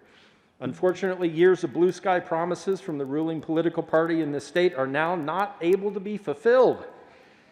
Efforts to pad state coffers with new tax and fee proposals have been met with fierce opposition by the voters of this state. Where the majority party has been successful at implementing new programs, that was often at the expense of long existing programs that are now facing drastic cuts. In 2019, voters rejected Proposition CC, which sought to halt refunds under the Taxpayers' Bill of Rights.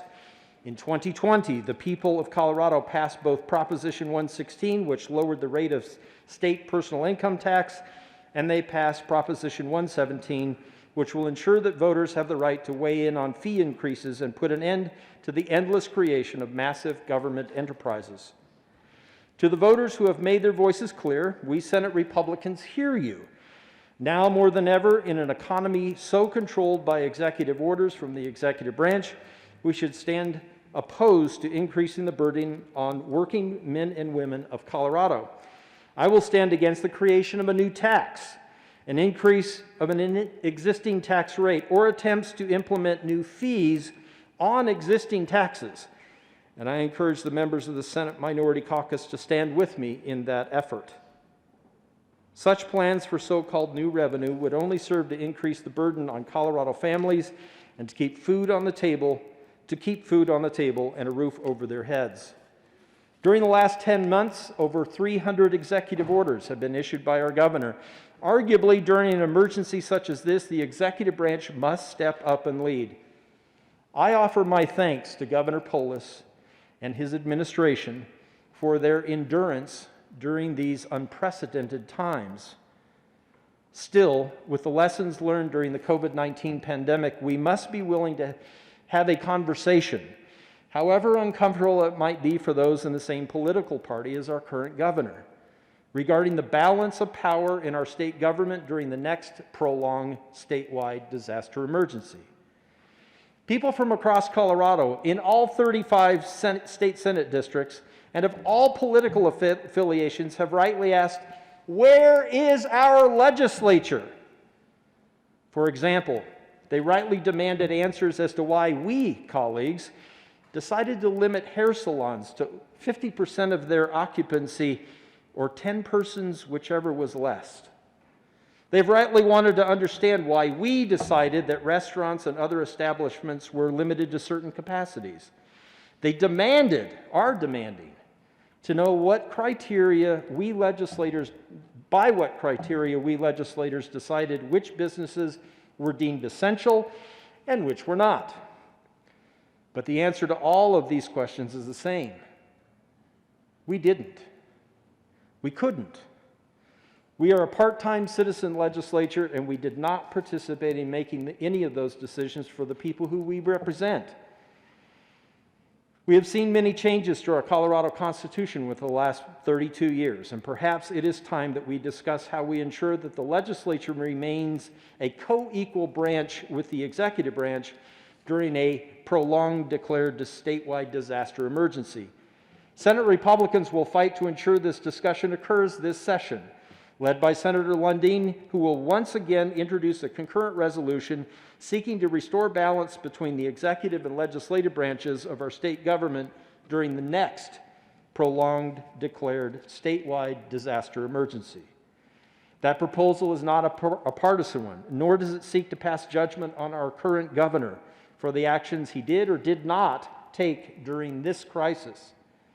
Nobody could have foreseen an emergency declaration that lasted 308 days, gave authority for hundreds of executive orders, and left our legislative branch out of the conversation. But now we know. Today we have the benefit of experience and knowledge that our predecessors did not have. And now we must act. Senate Republicans also invite our friends opposite to join us in an effort to end the random discrimination against Colorado small businesses that have been deemed non-essential. Senator Rob Woodward will once again introduce a bill on legislation based on legislation that passed the Ohio House of Representatives with strong bipartisan support. We can do that too. We've worked together before, and we can do it again. What would Senator Woodward's bill do? It would simply allow businesses to remain open by following the same guidelines as essential businesses, rather like they are now. You may be familiar with the story of a smoker-friendly store located in Parker. That would be in Senate District 4. That business sells tobacco products to adult customers. I'm not a customer of theirs. I'm not even a prospective customer of theirs. But by what criteria was that owner of that business forced to remain closed? It wasn't that he sells tobacco as his primary product. Nope. A customer could go to any one of the several large national businesses located within sight of his store to buy tobacco products. So was it the size of his business? No, it wasn't the size of the business either. During the entire shutdown period, a customer could go to any one of the several liquor stores located near that smoker-friendly, both large and small, to buy liquor, because that was essential. Or for those who patronize cannabis dispensaries, those customers could do business at any of the small or large dispensaries located throughout the Metro Denver area. How about the local small business in my community that sells sprinkler parts? No, they weren't deemed essential, so they had to remain closed while the big box national chains couldn't keep enough sprinkler parts in stock last spring. This isn't a partisan issue, colleagues. This is just as right for your constituents who you represent as it is for the people who I represent. And it's the right thing for us to do for the business owners and employees of those businesses throughout Colorado. There's also been a great deal of discussion regarding our role as part-time citizen legislators. Short of a rare special session called by the governor and limited by our state constitution to only those topics that the governor identifies, we state senators and representatives of the people of Colorado have the power of our elected office for only 120 days each year. During the other 8 months each year, we are citizens just like everybody else. Yes, there have been murmurs that we should transition back to a full-time legislature. The hell we do. Let us not allow a once-in-a-100-year pandemic to cloud our judgment on this issue. Our roles here as legislators should not be divorced from the realities of everyday working Coloradans. In November 1988, Colorado voters made the right choice. They did not want, and I believe still do not want, a full-time year-round state legislature. As citizen legislators, it's our job to represent our constituents during a 120-day general session and then to go back home, back to our regular jobs for those who have them, and to be citizens, just like the people who we were blessed to represent. Senate Republicans believe it's time to discuss our legislature's role in a declared disaster emergency, but we do not embrace the premise that our temporary circumstances should inspire us to return to a full-time legislature. The COVID pandemic has shifted conversations about health care here in Colorado. It was just 1 year ago that members of the ruling party were labeling our hospitals as being greedy while pushing the so-called public option, as if involving the government to an even greater extent in the delivery of health care would somehow make it more affordable or more available. No, that hasn't worked in the past, and it won't work in the future. If you want to make healthcare more affordable, then get the government out of that business, not more involved in it. But it's worth asking now. What would the statewide ICU capacity have been if the public option had been in place prior to the COVID-19 pandemic? What communities would have been without a local hospital if the public option had been passed? Now, with public approval of our hospitals at an all-time high due to their extraordinary efforts to save lives and combat the COVID-19 virus, some of the ruling party have changed their tune. Perhaps it would be wise to heed the warnings that came from that industry, an industry that has literally saved tens of thousands of lives during this pandemic, deserves to flourish in the realm of the private sector innovation, not stifled in the dusty halls of government bureaucracy. Yes, Senate Republicans will continue to oppose the so-called public option legislation. But we are excited to bring other bills that will aim to increase transparency, bring down costs, and expand options for Colorados without putting their local hospital at risk of closure. We are excited to see Senator Smallwood reintroduce bipartisan legislation that will ensure that this legislature reviews the impacts of our actions on healthcare plans, taking into account how many Coloradans are impacted, expected changes in rates, and other essential information that will guide us as we work to bring down rates and expand options for all Coloradans. Crises like this one the one we are currently experiencing, have a way of clarifying our thinking when it comes to governance. It provides a moment to prioritize what really matters in our society, and nothing could be closer to the top of that list than the education of our children. COVID-19's disastrous effects on the public education system left parents confused, anxious, and in many cases distraught. Many parents with resources and insight leapt into action early, finding alternative pathways to ensure their child remained educated and prepared for the lifetime ahead of them. Unfortunately, those parents tended to be more affluent and more white. The disparity between those who are achieving and those who are struggling has only widened. And allegiance to the monolithic institutions of old has only furthered that divide. Senate Republicans recommit themselves today to the individual, the student, the parent, and the teacher, and not those antiquated institutions. That's why Senator Lundeen will bring legislation that seeks to reallocate resources from these failing institutions directly into the hands of our parents and students to ensure that those who are not affluent and predominantly from communities of color can have the opportunity to succeed. There's a kid today in Sun Valley, a neighborhood in Denver, where the median income is just over $11,000 per year, who doesn't have the same opportunities as the kid living across town in the neighborhood of Hilltop, where the median income is over $138,000 per year. We can help bridge that divide, but it requires us to refocus ourselves on the individual, on the student. I hope my colleagues across the aisle are willing to think outside the box, to buck the norms of yesterday, so that we may be able to provide a brighter future for all students. At the end of our extended general session last year, Mr. President, along with Senator Fields and the input from Senators Cook and Gardner, you led the nation in law enforcement reform legislation. Thanks to that collaborative effort, we were able to pass the largest piece of police reform legislation in generations, and did so with significant bipartisan support. There will always be work to do in the criminal justice front, which is why Senate Republicans remain committed to ensuring that all Coloradans, regardless of their race, their creed, gender, or their background, are treated equally under the law.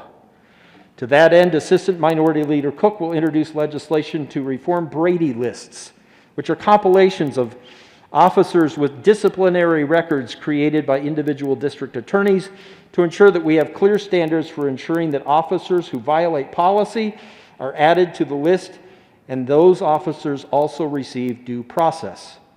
No one in this chamber, no one outside of this chamber wants bad law enforcement officers patrolling our neighborhoods. We are excited to continue cultivating the bipartisan spirit that was present during the debate on Senate Bill 2217 into this session so that we may continue to make progress on that important issue. Senators, we have a tough road ahead of us. Welcome to the Senate, Senators Kirkmeyer, Simpson, Liston, Buckner, Coleman, Jaquez Lewis, and Kolker. Never shy away from sharing your perspective. Your life experiences, your expertise, and your wisdom with us. We are excited to get to know you, work with you, and together thrive for the betterment of the people of Colorado. Mr. President, when you took that gavel 2 years ago, you stated that no party had a monopoly on good ideas. We hope this session, like the special session, will be another when those words become reality. Let's not just praise bipartisanship, let's embody it. Let's not just tell the media that we enjoy working with our colleagues across the aisle, let's actually do so. You were right, Mr. President, when you said we should reject Washington, D.C. politics. We should reject blind partisanship as we demonstrated during the recent 3-day special session. We should embrace debate and discourse. I can only hope that we fulfill that potential and show the entire nation what happens when Colorado leads. God bless you, colleagues. May God bless the people of Colorado, and as we sang earlier, God bless America. Thank you, Mr. President. Now let's get to work.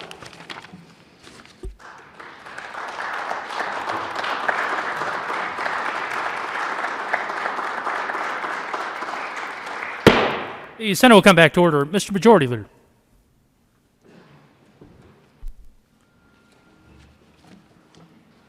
Thank you, Mr. President. I move that the remarks of the President and the Minority Leader be spread upon the pages of the Journal. Is there any objection? Seeing none, the motion is adopted. Introduction of bills. Senate Bill 1 by Senators Winter and Brulin, Representatives Harrod and Sanders, concerning modifications to the programs enacted to provide relief to certain businesses impacted by severe capacity restrictions due to the COVID-19 pandemic. Finance. Senate Bill 2 by Senators Winter and Gonzalez, Representative Harrod, concerning modification of the limitations on certain debt collection actions enacted in Senate Bill 2211. Finance.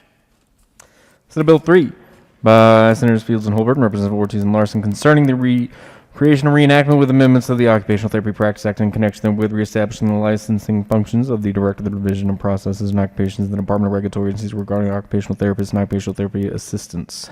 Finance. Message from the Governor. November 6, 2020, to the Honorable Colorado Senate. Ladies and gentlemen, pursuant to the powers conferred by the Constitution and laws of the state of Colorado, I have the honor to designate appoint reappoints me to consideration the following: members of the Fire and Police Pension Association Board of Directors for terms expiring September 1st, 2021. Members of Pacheco Pueblo, Colorado, serve as representative Colorado municipal employees occasioned by the resignation of Suzanne Janine Morgan of Lone Tree, Colorado, appointed for terms expiring September 1st, 2024. John Holer of Littleton, Colorado, serve as representative full-time paid police officers appointed. Adabel Terrell Antonio Guy Torres III of Littleton, Colorado, serve as a member of the state financial or business community with experience in investments. Reappointed. Sincerely, Jared Polis, Governor. Finance. Announcements.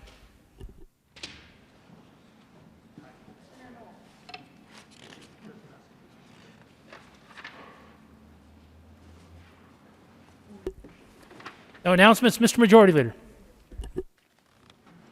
Senator Quorum. Thank you, Mr. President. I would ask for a moment of personal privilege. Granted. Thank you, Mr. President. I have some remarks for you today before I get to that business. I have something I found under my desk here today, size 11 red. And I've thought all morning, what could be the meaning of this? And the only thing that I've determined that we're talking about power, one side of government having all the power. My conclusion is that Governor Polis will be changing his affiliation soon, and his size 11 reds will replace his blues.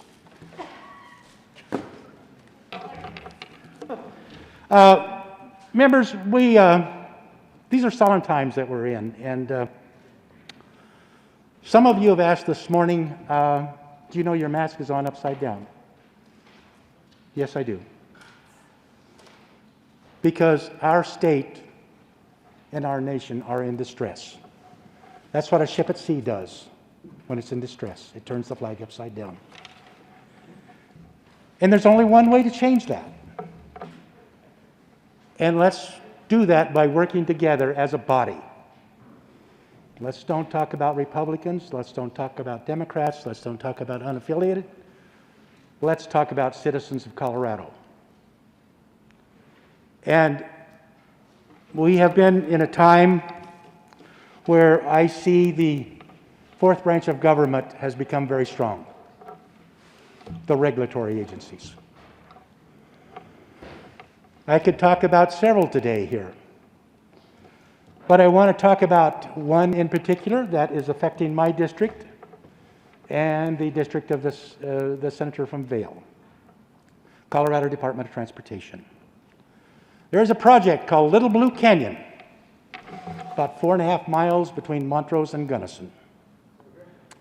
And the contract has been let. I read about that in the paper the other day. I have had great conversations on this project because there's something very wrong with this project. It is a project that needs done. It is a safety factor. In 18 years, we have had 8 deaths in that canyon. In comparison to today, my county alone has had 34 deaths from COVID. So what I'm going to talk to you about today is how a regulatory agency, and not exactly their fault, can destroy a community that COVID has been unable to do. The contract signed, and I truly respect the contractor that's doing it, American Civil Construction. I think they will do a good job. But the contract says Highway 50, one of 4 routes going west. 40 to the north, I-70 the main, 160 to the south, and Highway 50 the other route. This is Highway 50 we're talking about. The contract calls for that road to be closed for 19 hours a day for up to 2 years. It would be open for one-way traffic, 6:30 to 8:30 in the morning, 12:30 to 1:30, and 5:30 to 7:30. I could bring you a whole stack of letters from communities saying, citizens, we can't live with this. Our own hospital, I'm glad we mentioned hospitals here today. It is a trauma center.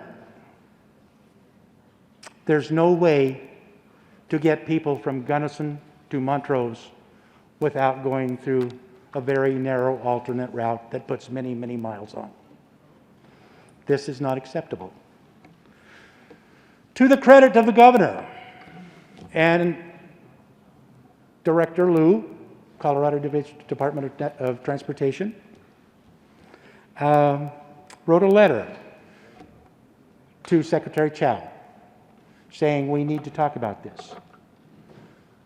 Because we're exchanging the economy, the health, and the welfare of our communities for $20 million in federal funds. Not only are we taking the money, we're putting the federal government in charge of the project. The governor and Secretary Liu wrote the letter to the administration, Elaine Chao. I'm not aware of any response. Members, this is wrong. I don't care which side of the aisle you are on. There has to be a better way. I want to make it perfectly clear that it is not our intention to kill this project. It is needed. But frankly, $20 million to destroy an economy for 2 years. I come out of the agricultural industry. Most of our livestock goes to La Junta, eastern Kansas, stuff like that. So the alternate route is over Interstate 70 to Denver, and then back to southeast Colorado. Doubling the mileage, doubling the freight, doubling the time those animals are on the truck. Everything that we consume, everything that we produce in Montrose County, and it is the largest agricultural county in Colorado west of the Continental Divide, everything that we do is trucked in and trucked out. The majority of that traffic is on Highway 50. So today I am here to plead with you to work with the state of Colorado, the Colorado Department of Transportation, the federal government saying destroying a community for 2 years, just initially, and how long will be the recovery from that, is unacceptable. So I'm asking you today to join me in sending a message to Washington, D.C. that our lives matter also. Thank you. Further announcements? Having none, Mr. Majority Leader.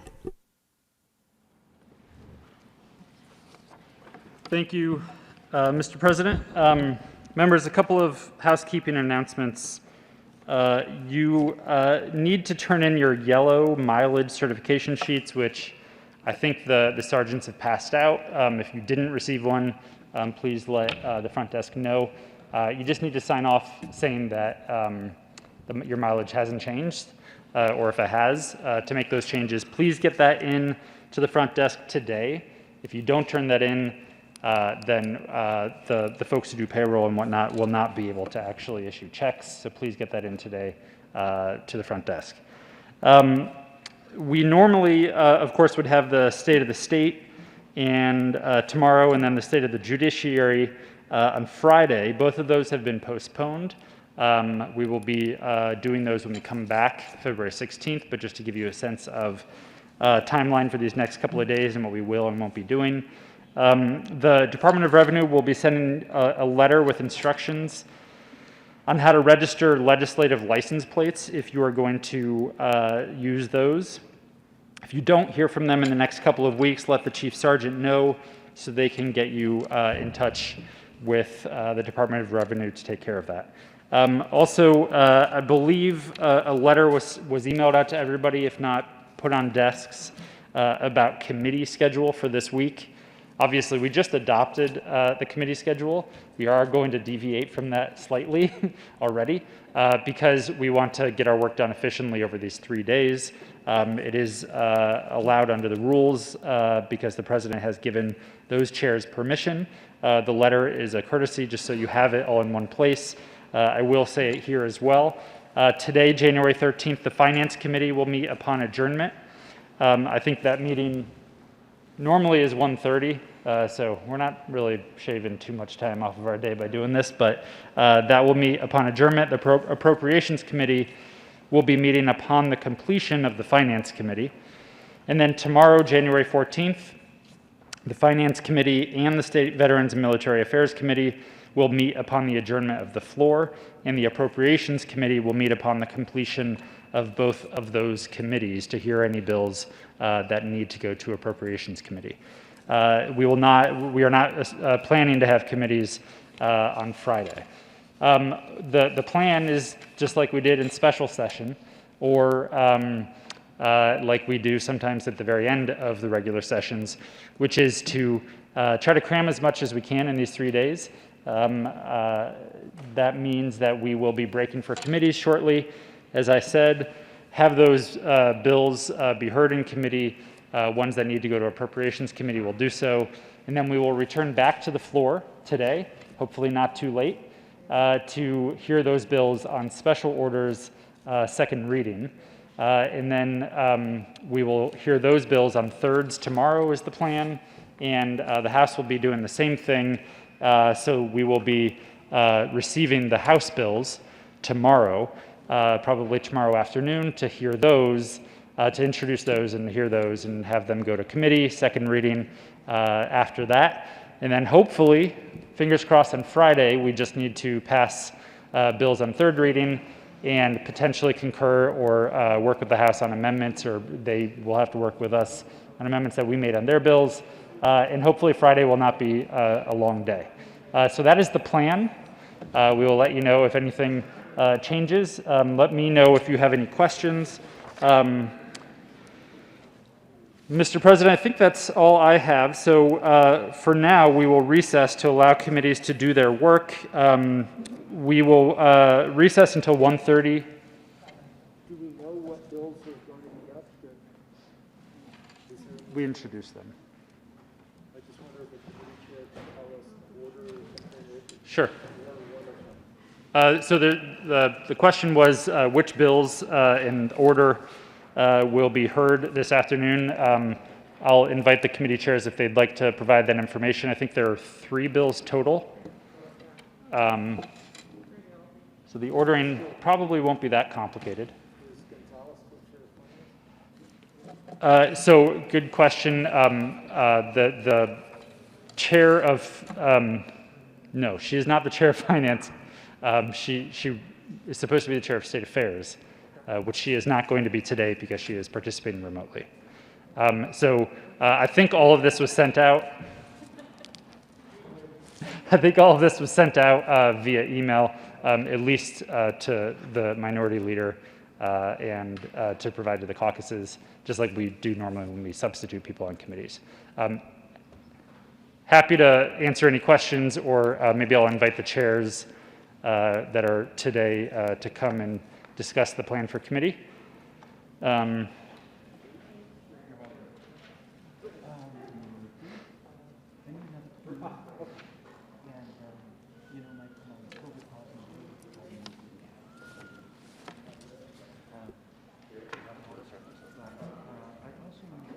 Senator Peterson. Thank you, Mr. President. We will be hearing the bills in the order that they were introduced, so 1, 2, and 3, as well as the governor's appointments. And we'll be meeting 10 minutes upon adjournment in the old Supreme Court chamber. All right. All right, sorry. 15 minutes upon adjournment. We can change this rule. Change the rule, make it 10. Is it FPPA? 10-minute rule. Signing of bills. The President has signed Senate Resolution 1 and 2.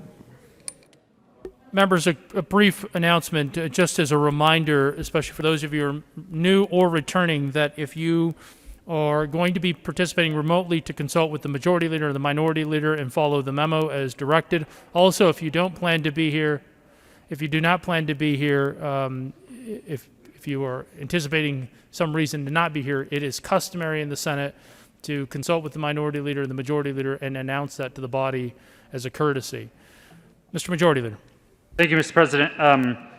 The chair of the Finance Committee mentioned an appointment. I sent this out to the minority leader, and I think we introduced it. That one appointment is just the FPPA, which we need to get done in a certain time frame given under statute. So that's why we are sort of fast tracking that one. There will not be other appointments that I know of during these 3 days. We will be recessing until 1:30 p.m. today for the folks who are new and don't yet know all of the illogical things that we do here. That doesn't mean we will be coming back at 1:30. It means we will come back sometime after 1:30. There will likely be a call of the Senate, but just follow the crowd, I guess is what I would say. Mr. President, I move that the Senate stand in recess until 1:30 p.m. today. Seeing no objection, the Senate will stand in a recess until 13:30 today.